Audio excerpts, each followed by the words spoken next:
So a win as convincing as the first test in the second for India against the West Indies. They take the series 2-0. It's time to look back at points and takeaways for both teams on ESPN Cricket for Match Day. Darren Ganga with me, and plenty to talk about from a West Indies perspective, Darren. But let's start with Jasprit Bumrah, whose fiery spell of 6 for 27 in that first innings for the West Indies is something that we haven't seen in these parts for a long time. Tell me a bit about Jasprit Bumrah, how good he's been so early in his test career, and what that tells you about a bowler who hasn't played any tests at home.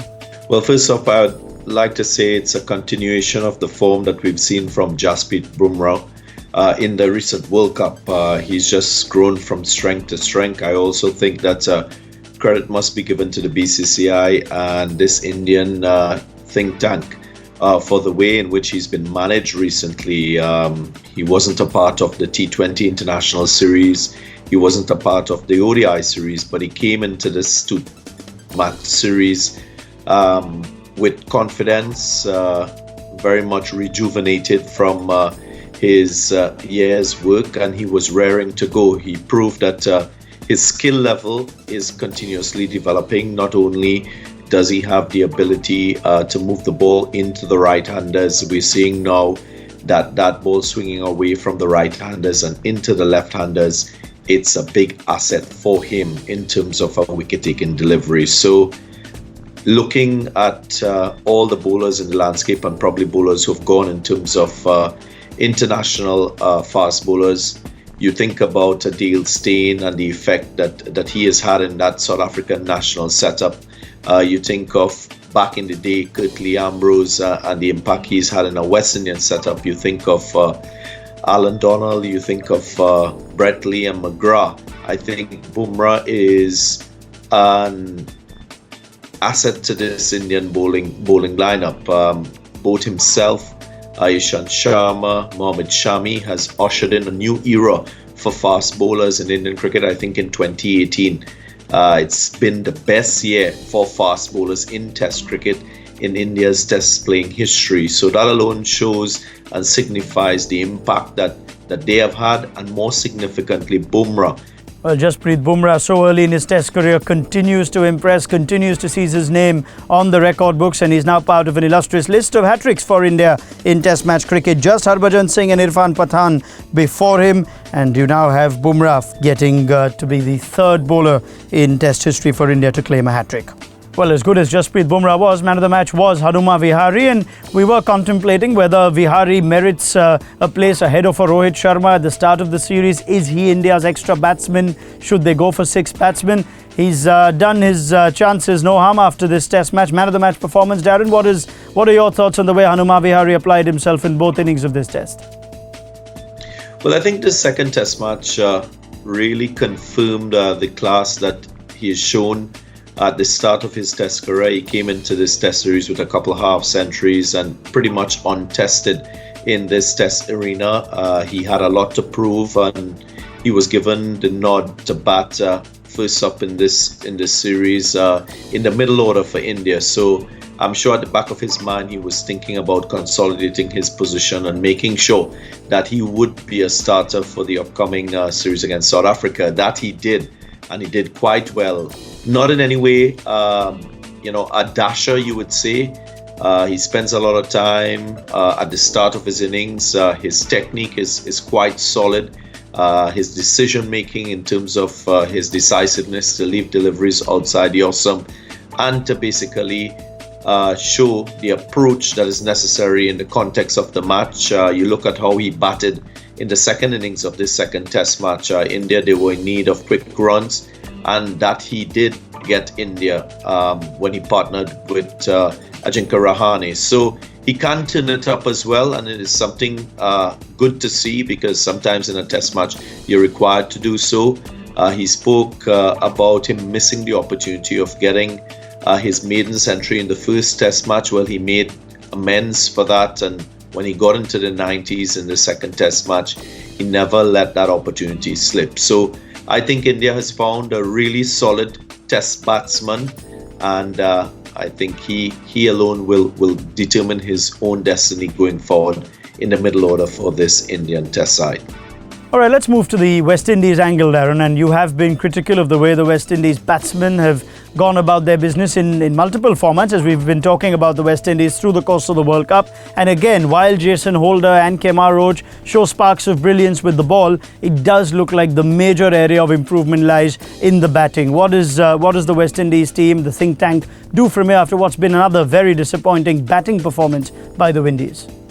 Yeah, I think we're seeing symptoms of our first class structure and what we see from players at that lower level.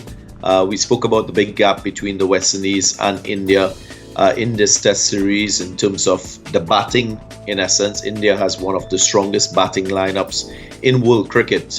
You compare that with West Indies before the start of the series.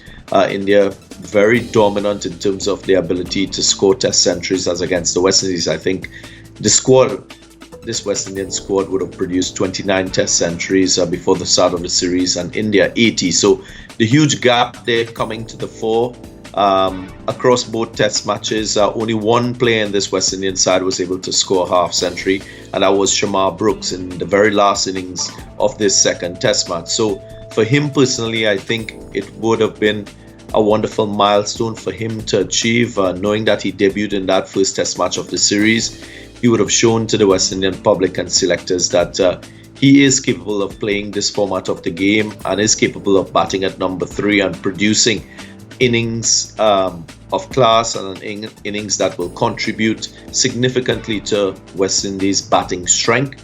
And yes, the batting collectively would have been a great disappointment. The inability to string together meaningful partnerships, players getting starts and not being able to at least get a half century or even get a century. So a lot of work to be done there, and I think the approach towards developing these players need to be more than just a one-off or 2 sessions with a Brian Lara and a Ramnaresh Sawan. It will be about probably customizing the first class structure and the number of matches that these players play for them to improve their game with the bat in the longest format, and that is Test cricket. From a bowling perspective, I think the West Indies will be happy with what they saw, the elevation of Kemar Roach into the top 10 Test bowlers in the world in this series. He's shown that he has the ability to lead this West Indian bowling attack. Whilst wickets would not show the real quality that he produced with the ball, I think he is a threat and right up there with some of the best in terms of international cricket in this format. Jason Holder as well, I think, has grown in stature. His 3rd consecutive 5-wicket haul in Sabina Park, that will reinforce his stature as a genuine all-rounder. So bowling-wise, not an issue, but the lack of stringing together compartments of the game, you would think, really let the West Indians down. The inability to seize moments when they could have dominated India. You look at that first test match when India as a team were tottering. The West Indies had a chance of shooting them out for maybe less than 297. They didn't do that. And then they got starts with their batting and they couldn't really lead India on the first innings in terms of runs. But I think overall, it will be about the batting in this series and how they will find ways of improving that and becoming a lot better for their next opportunity. I think it would be against Afghanistan in the test format. Right, questions then for the West Indies to consider, and they need to improve if they are to make a mark in Test match cricket. No such problems for Virat Kohli, who now stands as the most successful captain in India's Test history. Quite a feat for the Indian captain, who now has his 28th Test win in 48 matches. Goes past MS Dhoni's 27 wins out of 60. He'd already gone past Sourav Ganguly's overseas tally, and now here he stands as the all-time most successful captain for India in Test match cricket. Right, final word from you, Darren. India, I mean, it's early days in the World Test Championship, but India have flexed some serious muscle in the Caribbean. You have Australia and England almost cancelling each other out in a far more competitive series. But does it look like India are the team to beat even in these early days in the World Test Championship under Virat Kohli?